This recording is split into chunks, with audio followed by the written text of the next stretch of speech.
Alrighty, today's test ride, KTM RC390. This is my first time riding a KTM.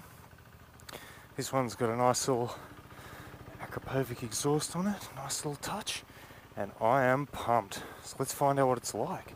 3, 2, 1.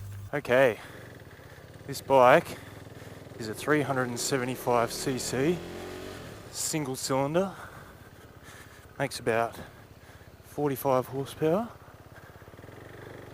and it's supposed to be really punchy.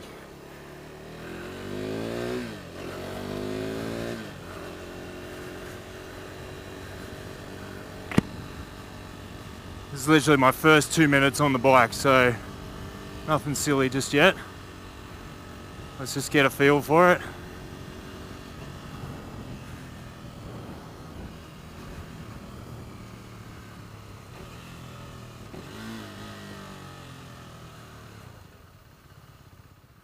Okay, first thing I noticed, the mirrors are hilarious.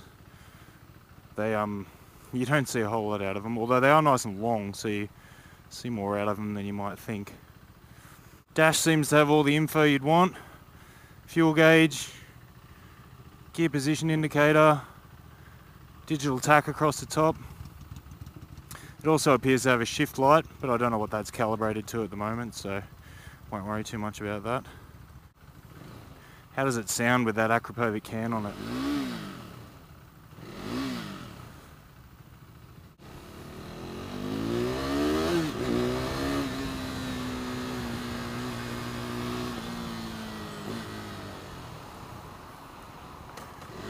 False neutral.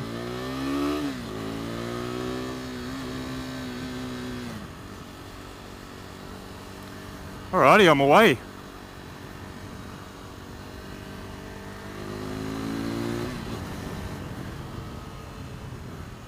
Bike feels really light underneath me. It's great.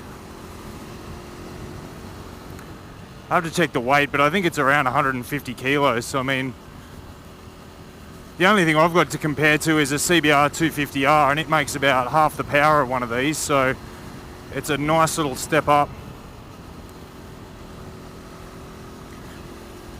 This single feels nice and eager. It's got a good little mid-range, the kind of revs you'd use on the road.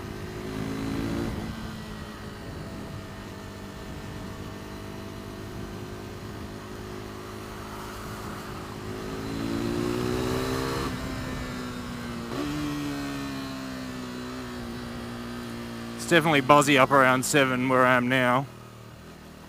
Don't you? It might just be because the bike is a little new still, but the gearbox shift definitely feels a little bit vague to me. Just you don't get that nice precise feel through your foot on the gear lever.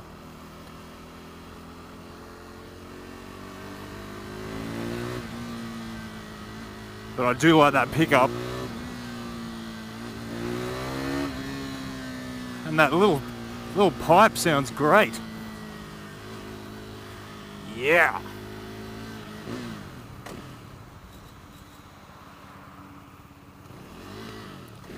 Another false neutral.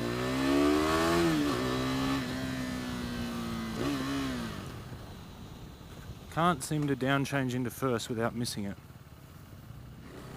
Let's try out the turning circle on it. Alright, got first this time, that's good. Nothing behind me. Not bad. I got long legs, so that's always a bit awkward.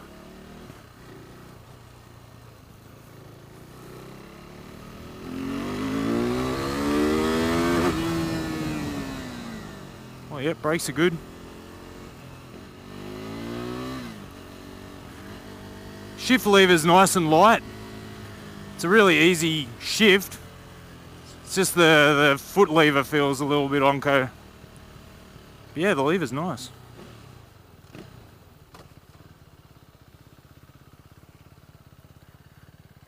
Do another little U-turn here.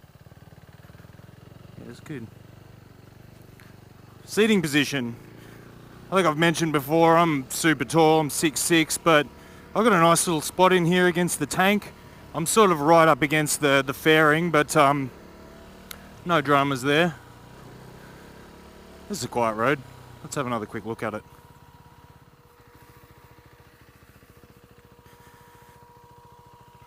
So it's a 110/70 on the front. And you've got a 150 section on the rear. The bike has ABS, front and rear. I don't know a lot about the suspension. Love that orange trellis. That's super cool. The seat is quite firm. I imagine that'd get a bit tiresome after a long ride. I like how this one's been fitted with the rear cowl cover. Adds to the cleanliness of the shape a little bit. And the tank's nice and narrow as well, so it feels pretty manageable when you get on. I like the hand grips as well. They kind of taper out and then taper in like a kind of a sausage shape. They feel really comfortable and ergonomic.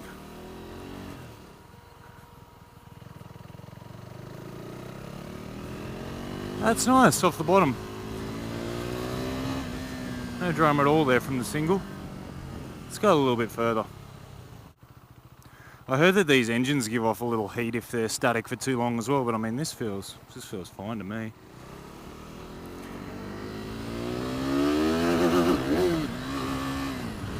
Oh, well that red line creeps up on you quick.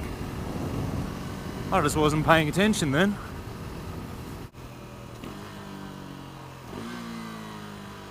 There we go, I got first that time.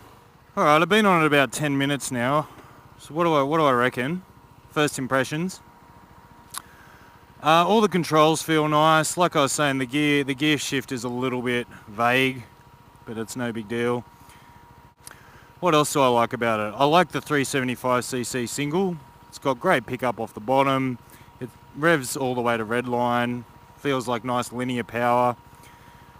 The only thing I don't like about the bike is the lack of weight, funnily enough.